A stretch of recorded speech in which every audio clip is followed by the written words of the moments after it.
नमस्कार, मैं हूं डॉक्टर रोहित भंडारी। स्वागत है आपका हमारे न्यूज़ चैनल नेशनल थॉट्स में। आज हम एक ऐसे व्यक्ति से बात करने चाह रहे हैं जो कि लोगों की परेशानियां, चाहे वो उनको आधी रात को फ़ोन करें तो उसको सुनते हैं और उसको दूर करने का प्रयत्न करते हैं। आज हैं हमारे साथ मोतीनगर विधानसभा के विधायक श्री शिवचरण गोयल जी। आइए उनसे बात करें। नमस्कार सर। नमस्कार रोहित जी। सर, जैसे कि आजकल तो एक ही महामारी से पूरा विश्व ग्रसित है, तो आप आम आदमी पार्टी के विधायक हैं और आम आदमी पार्टी इसके लिए बहुत कार्य कर रही है, इसमें कोई दो राय नहीं है।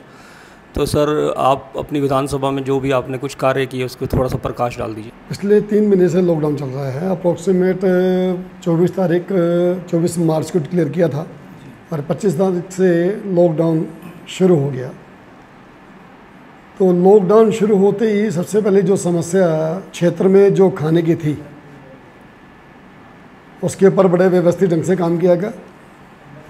हमारे क्षेत्र में डीएम एसडीएम ने मिलकर यहाँ पर हमने स्कूल्स के अंदर और बस्ती विकास केंद्र के अंदर हमने यहाँ पर 24,000 लोगों की खाने की व्यवस्था सुबह की और 24,000 खाने की व्यवस्था शाम को की। तो 24,000 लोगों को खाना सुबह और 24,000 लोगों को खाना शाम को प्रतिदिन मिलता गया। इसके अलावा जो समाज सेवी संस्थाएं थी, गुरुद्वारा, मंदिर और जो एनजीओ, इनके माध्यम से भी करीब 10,000 लोगों ने का खाना सुबह शाम बटा।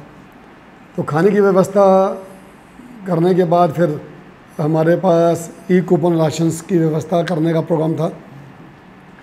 तो उसके लिए हमारे वॉलंटियर दिन रात लगकर सभी के जिनके पास राशन कार्ड नहीं थे, आधार कार्ड थे, तो उनके आधार कार्ड से उनके राशन भरवाए और करीब मेरे ख्याल मेरे क्षेत्र में करीब 6,000-7,000 लोगों ने ई कूपन राशन से भी राशन लिया। इसके बाद फिर 2,000 कूपन हमें मिले एमएलए से, वो भी कूपन बांटे गए। और इसके अलावा भी यदि हमारे पास किसी का भी इसके अलावा कोई भी समस्या आई तो उसको, चाहे वो राशन की थी, किसी भी तरह की, तो उसको हल करने की पूरी मुस्तैदी से हल किया। और ये जहाँ तक रही कि हमने खाने की कमी अपने क्षेत्र में नहीं होने दी। सर, जैसे कि मुख्यमंत्री जी ने ये भी कहा है होम क्वारंटाइन करना चाहिए लोगों को, तो उसमें सर अगर किसी को मेडिकल की फैसिलिटी या कुछ ऐसे वहाँ टीम जाती है या कुछ कोविड वॉरियर्स वगैरह, किस तरह से उनको सुविधाएं पहुँचाते हैं सर? मैं एक दो चीज़ से और आपको अवगत कराना चाहूँगा। पिछले महीने 15 मई को एक तूफ़ान आया था दिल्ली के अंदर, लेकिन उसका केंद्र मोतीनगर सबसे ज़्यादा था। मोतीनगर के अंदर कम से कम भी सैकड़ों पेड़ टूट के गिर गए, सैकड़ों बिजली के खंभे गिरे और 6 बजे हमारे मोतीनगर के अंदर लाइट की व्यवस्था बिल्कुल नगण्य थी। हमारे पूरे इलेक्ट्रिक डिपार्टमेंट ने, बीएसएस ने, एनडीपीएल ने बड़ी मुस्तैदी से काम किया और रात के 12 बजे तक पूरे क्षेत्र के अंदर लाइट बहाल की। एक भी ऐसा पेड़ नहीं था जिसमें कि सारे हरे पत्ते ना गिरे हों। पूरी सड़कें हमारी सफ़ेद हो चुकी थी। तो जितने हमारे योद्धा इस समय सरकारी योद्धा काम पे लगे हुए हैं, पानी की समस्या हमने क्षेत्र में बिल्कुल नहीं आने दी। उसको इतनी कोशिश की कि कम से कम भी पानी इनको समय पे पर्याप्त मिलता रहे, लाइट पर्याप्त मिलते रहे, और भी व्यवस्थाएं जो कि हमारे सरकारी योद्धा दिन रात लगे रहे। हमारा पूरा डीएम का डिपार्टमेंट जो दिन रात लगा रहा, चाहे माइग्रेंट्स लेबर्स थी, यहाँ से कम भी हज़ारों लोग बसों के माध्यम से पहले रेलवे स्टेशन भेजे गए, फिर रेलवे स्टेशन से फिर उनके गाँव में भेजा गया। पूरी डीएम की टीम, एसडीएम की टीम मिलकर काम किया। और आज कोरोना के बारे में बात करते हैं।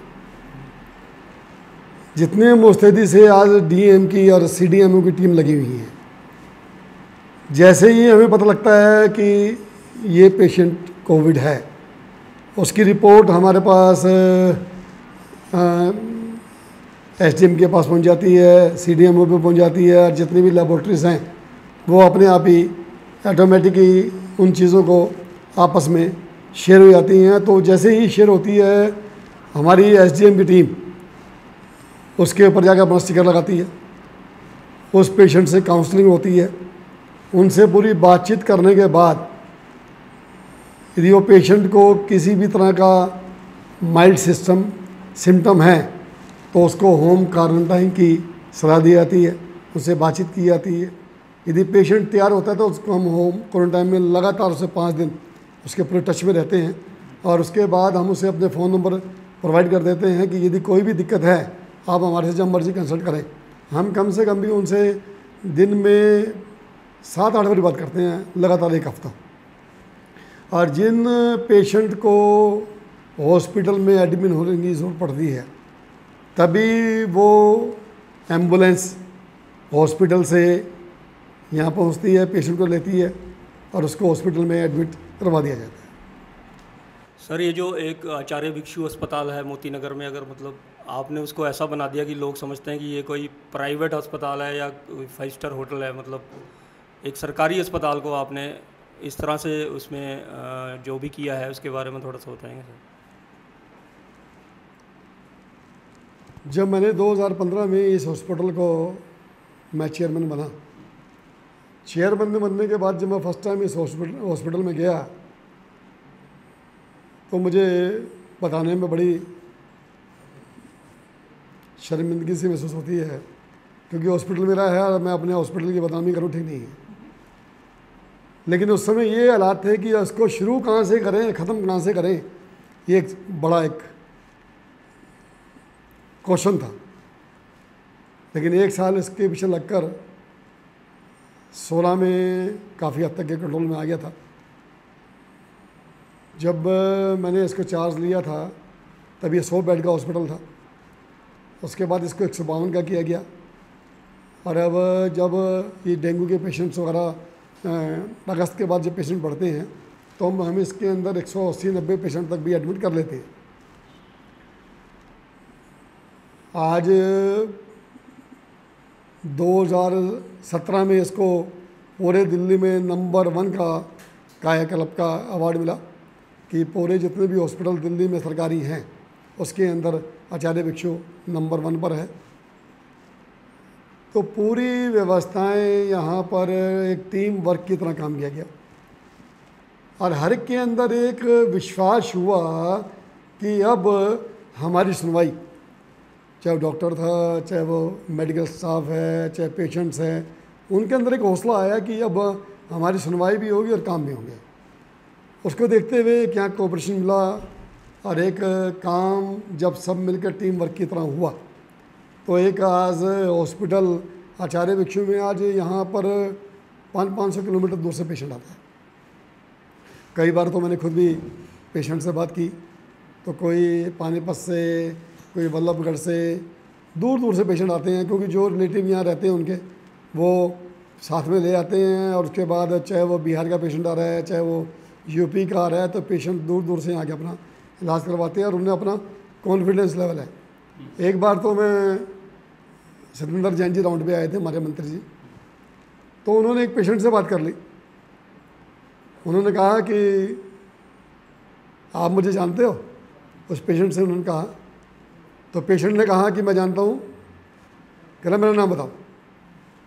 तो उस पेशेंट ने कहा आपका नाम है शिव चरण गोयल। तो सतेंद्र जैन जी बड़े हंसे, तो उनको कहना कि आप एक्चुअली में हॉस्पिटल में आ रहे हैं, तभी पेशेंट की ज़ुबान पर भी नाम। तो ये एक टीम वर्क का काम था, और आज उस टीम की वजह से आज हॉस्पिटल में काम करने का मज़ा भी आ रहा है और सभी को इसका लाभ मिल रहा है।